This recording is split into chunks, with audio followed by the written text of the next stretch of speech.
もこんにちは、アンソニーです。前回ですね、ニトリのウッドカーペット、これを敷いてみたっていう動画を出したんですけど、今日何をするかっていうと、今使ってるパソコンデスクが見えますかね、これなんですよ。前にご紹介したことがあるこの移動式のノートパソコン用の PC デスクですね。でこれをソファーのところにゴロゴロと持っていって、そこでパソコンとかやってるんですけど、今回ですね、ちゃんとしたパソコンデスクが欲しいということでいろいろ探したんですけど、その奥に置きたいんですよ。結構幅あって、で横はちょっとした棚を置くんで、そこの余りのところだいたい約180センチ弱ぐらいあるんですけど、その幅のパソコンデスクですねを置きたいと思ってるんですけど、たまたま行った IKEA でキッチン用のワークトップっていうんですかね、キッチンの天板ですね、定価がだいたい3万弱ぐらいのものが9900円とか1万円弱で売ってたんですよ。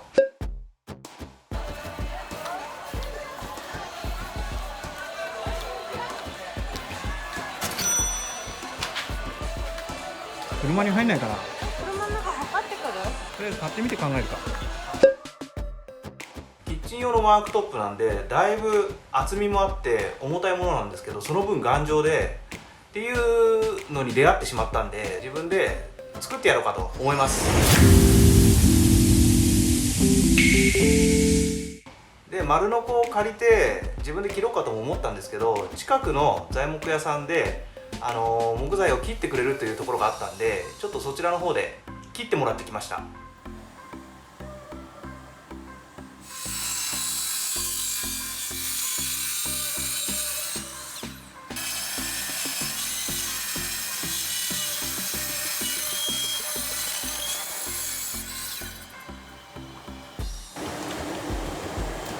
で、自分でやるときに、ペーパー絶対かけてください。わかりました。ペーパーかけてからオイルマックスでないと多分このツルツル感が出ないと思う。基本ほら油があるからすごい浸透するってわけじゃなくて、薄く塗って、で塗った状態で400番ぐらいのペーパーでちょっとこう木目に沿ってこう、要は肌触りを良くするためにこうするとスルッとしてくるから、それを何回か重ねます。塗った後にヤスリかけてもう一回塗るっていう。なるほど。ただたっぷり塗るとゴテゴテになっちゃうから、ほんと薄くできるだけもうちょっとそう。あとこっち側もペーパーでポツってやるなら、はい。あとはじゃあ頑張って。はい。やってみます。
ことで今回はパソコンデスク作ってみたということなんですけど、こんな感じに出来上がりました。どうですかね。はい、いい感じにできたんじゃないでしょうか。もともと IKEA の天板自体がもうかっこよかったんで、素材の良さをもう存分に生かした感じになってますね。やっぱワックス塗るとツヤが出て、でこの木目に奥深さが出ますよね。でここですね、この鼻の部分ですね、はい、ここはちょっといろいろ乗せたかったんで、広めに取ってます。使わない時はこのにしまっておけるようにぴったりですね。はい、いい感じです。これはセリアで買ったこのアイアンのバーですね。これを3つ買って真ん中と両端につけてます。でそれに板を乗せただけなんで、これもうセリアで300円と板700円ぐらいなんで、安く作った割には見た目もよくできたんじゃないでしょうか。で IKEA で買ったこの移動線ですね。移動線、発音合ってんのかな。移動線、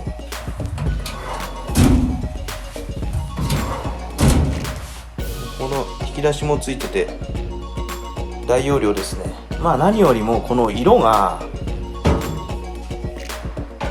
ちょっとパッと見事務用のロッカーっぽい感じの色合いなんですけど、それがこの可愛らしいフォルムと相まって何とも言えないおしゃれな佇まいですよね。これは IKEA で展示品を見て買ったっていう感じですね。下もフローリングになって机もできたんで、この辺にまとまりが出ましたね。はい、今回はパソコンデスクの方を作ってみたんですけど、今後も DIY 系とか、あとはインテリアを紹介したりとか、そういうのもやっていきたいと思います。で今回の動画気に入ってもらえたら高評価お願いします。チャンネル登録もぜひお願いします。では次回またお会いしましょう。ありがとうございました。